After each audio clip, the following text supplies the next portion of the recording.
நான் உயிரிழக்கும் போது கடைசியாக பார்க்க ஆசைப்படும் ஒரே விஷயம் 2011ஆம் ஆண்டு உலகக்கோப்பையில் MS தோனி அடித்த கடைசி சிக்ஸர் தான். இந்தியாவின் கிரிக்கெட் ஜாம்பவான் சுனில் கவாஸ்கரின் ஆழ் மனதில் இருந்து உதிர்த்த வார்த்தைகள் இவை. கடைசி ஓவரில் 15 ரன்கள் தேவைப்பட்டதால் அழுத்தம் பவுலரின் மீதுதான் இருக்கும், ஏனென்றால் எதிரில் நிற்பவரோ தோனி. இப்படி இந்தியாவில் கிரிக்கெட் பார்க்கும் ஒவ்வொரு ரசிகனுக்கும் நம்பிக்கை விதைத்தவர் மகேந்திர சிங் தோனி.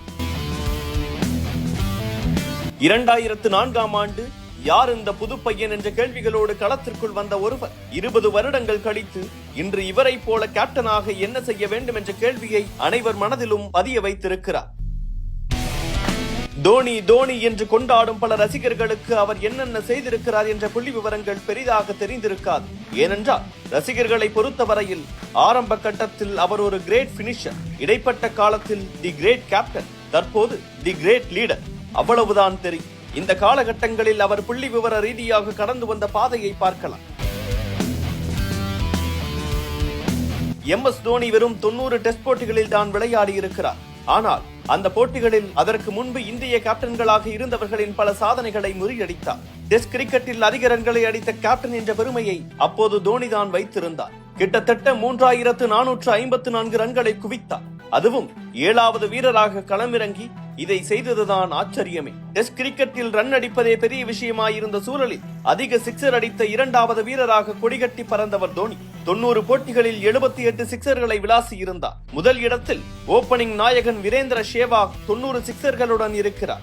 இந்திய டெஸ்ட் கிரிக்கெட்டில் அதிக போட்டிகளுக்கு விக்கெட் கீப்பராக இருந்தது தோனி தான். இன்று வரை இதை யாரும் முறியடிக்கவில்லை. ஏனென்றால் இன்று வரை தோனி போன்ற ஒரு விக்கெட் கீப்பர் இந்தியாவுக்கு கிடைக்கவில்லை. டெஸ்ட் கிரிக்கெட்டில் இரட்டை சதம் அடித்த முதல் இந்திய விக்கெட் கீப்பர் பேட்ஸ்மேன் தோனி தான். ஒட்டுமொத்த டெஸ்ட் வரலாற்றில் 7வது வீரராக இடம்பெற்றார் அவர்.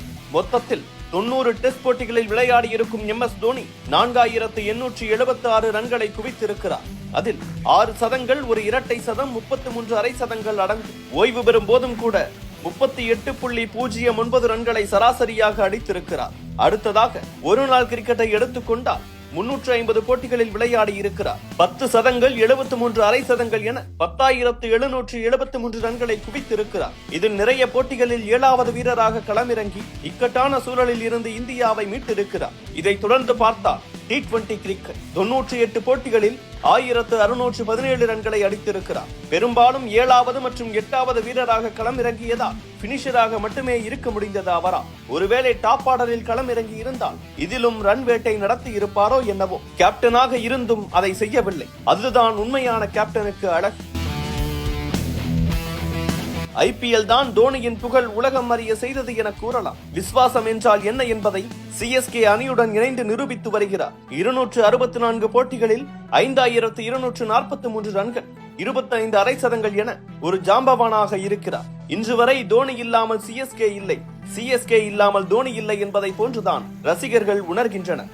இப்படிப்பட்ட ஒரு கிரிக்கெட் போராளி எப்போது ஓய்வு பெறுவார் என்ற விவாதமும் குழப்பமும் தான் நீண்ட நாட்களாக இருந்து வருகிறது. எனினும் கிரிக்கெட் மட்டுமின்றி தொழில்துறையிலும் சாதித்து வருகிறார். கிட்டத்தட்ட 64 நிறுவனங்களில் தோனியின் முதலீடு இருக்கிறது. அதில் தமிழ்நாட்டைச் சேர்ந்த கருடா ஏரோஸ்பேஸும் ஒன்று. விவசாயம், ட்ரோன்ஸ், மதுபானம், கோழிப்பண்ணை, சினிமா என அவரின் முதலீடுகள் தொடர்ந்து கொண்டே இருக்கின்றன. இதையெல்லாம் வைத்துக் கொண்டு தான் இன்னும் ஓய்வு பெறாமல் இன்று வரை தனக்கு பெருமை சேர்த்த கிரிக்கெட்டுக்காகவும் CSK அணிக்காகவும் விளையாடி வருகிறார் தோனி. ஒருவேளை அவர் ஓய்வு பெற்றால் அவர் கிரிக்கெட்டை மிஸ் செய்ய மாட்டார். கிரிக்கெட் தான் அவரை மிஸ் செய்யும்.